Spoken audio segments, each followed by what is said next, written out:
Tov, ce soir, Bezrat Hashem, pour la halacha, nous allons parler de ces mesures restrictives à tenir pendant la période du Homer, dans laquelle nous sommes d'ailleurs depuis quelques semaines déjà. Premièrement, la halacha nous indique que pendant la période restrictive du Homer, on ne parle pas du Homer, mais de la période restrictive, puisqu'il faut bien distinguer les deux éléments. Le Homer, c'est le compte, la mitzvah de compter les jours qui séparent la fête de Pessah à celle de Shavuot, ça c'est une première chose. Et la période restrictive, ce sont les 33 jours, premiers jours du Homer, dans lesquels nous sommes endeuillés suite à la disparition des élèves de Rabbi Akiva, et pour laquelle la halacha nous donnait donc quelques indications à respecter.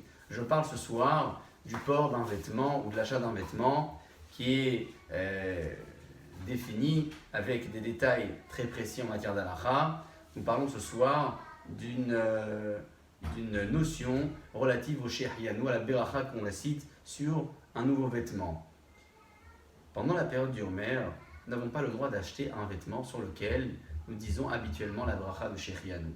On parle d'une tenue de soirée pour madame, un beau costume pour monsieur, bref, un vêtement prestigieux.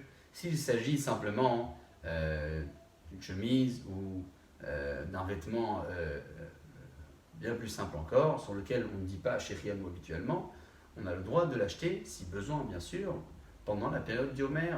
Même principe pour l'achat d'une paire de chaussures. Vous savez que sur les chaussures, autant que sur une paire de tefilines, nous ne disons pas la beracha de shehianu. Pourquoi ? Puisque ces deux sont produits à partir de la peau d'un animal qui a été abattu pour l'usage, pour en faire du cuir. On a donc une interdiction de dire la beracha de shehianu en portant une tefiline pour la première fois ou une paire de chaussures pour la première fois.